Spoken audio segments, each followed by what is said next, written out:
Admiral Sarah Chen stared at the holographic display floating above the command center's main table, her weathered face illuminated by the pulsing crimson data streams. The intercepted transmission had arrived 3 days ago, a desperate plea. Broadcast across subspace frequencies from the Kepler 442 system over 1,200 light-years away. "Play it again," she commanded, her voice cutting through the tension that had gripped the Seoul Defense Command for 72 hours straight. The alien voice crackled through the speakers, its words translated by humanity's most advanced linguistic algorithms. Despite the electronic interpretation, the desperation bled through every syllable. "This is Zarif of the Valdris Republic. Our world burns. The consortium fleet, overwhelming us. 2 billion souls. Request sanctuary. Request aid. We have children." The transmission dissolved into static, then silence. Dr. Marcus Webb, Earth's leading xenobiologist, shook his head grimly. "Admiral, the Valdris are a peaceful species.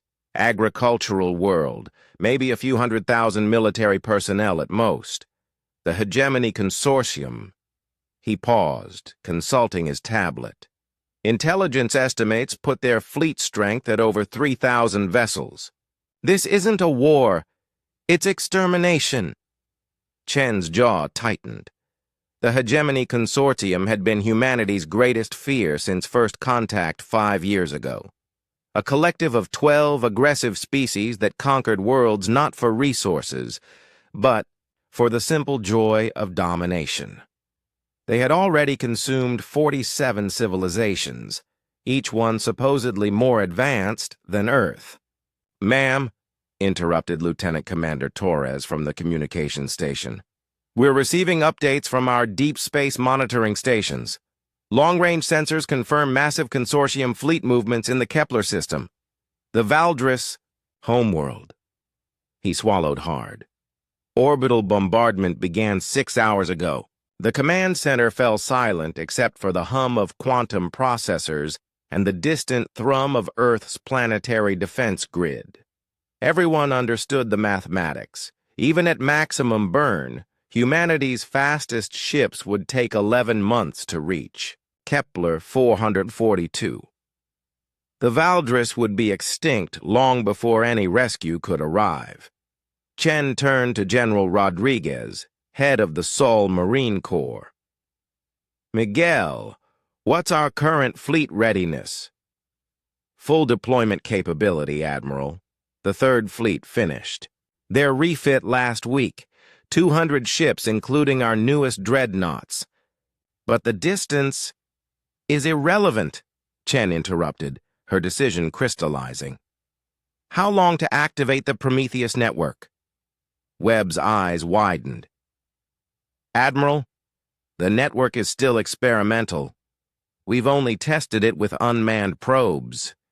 The power requirements alone would drain half of Earth's energy grid, I know."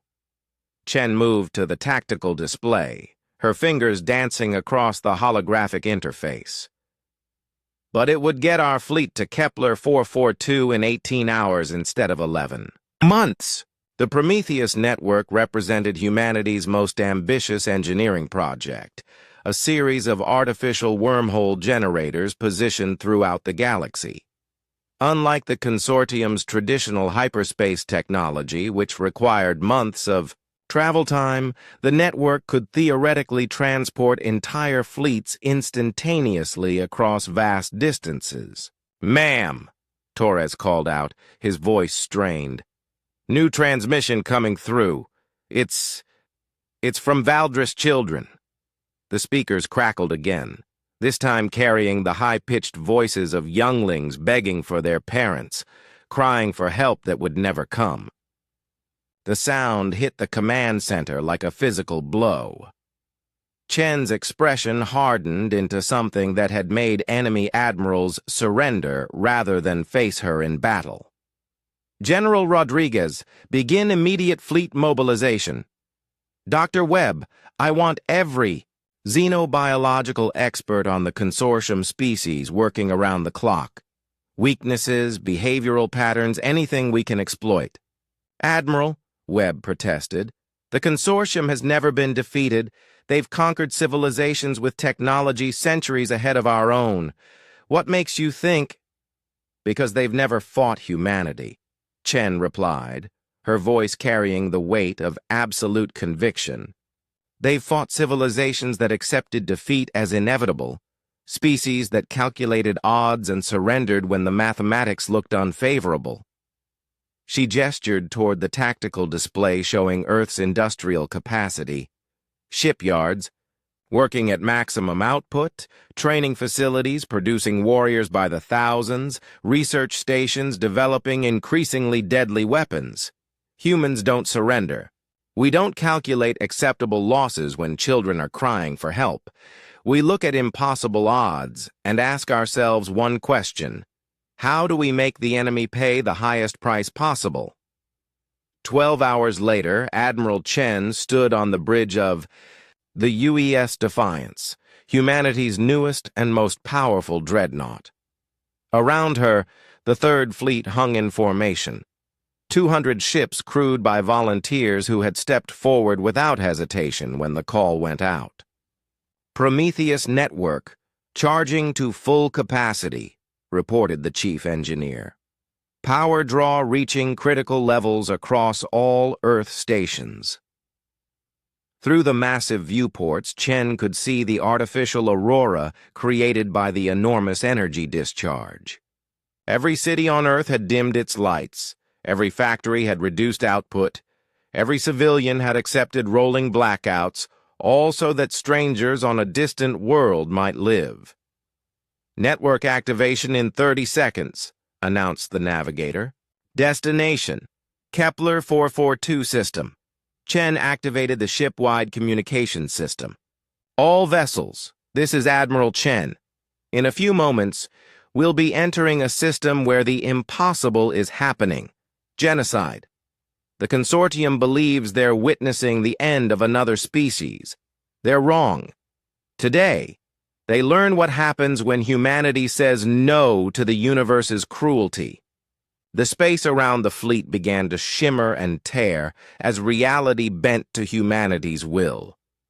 Remember, Chen continued, we're not just fighting for the Valdris. We're fighting for the principle that species like the consortium don't get to decide who lives and who dies. Today we teach them that some prey bites back. The wormhole stabilized, revealing the distant fires of the Kepler system. All ships, Chen commanded, engage at will. Show them what Earth's children do to bullies.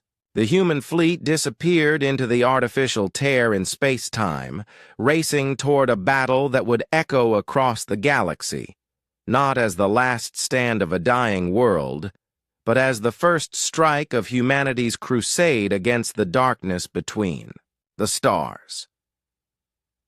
Behind them, Earth's light slowly returned to full brightness, illuminating a world that had just announced to the universe that nobody fights alone anymore.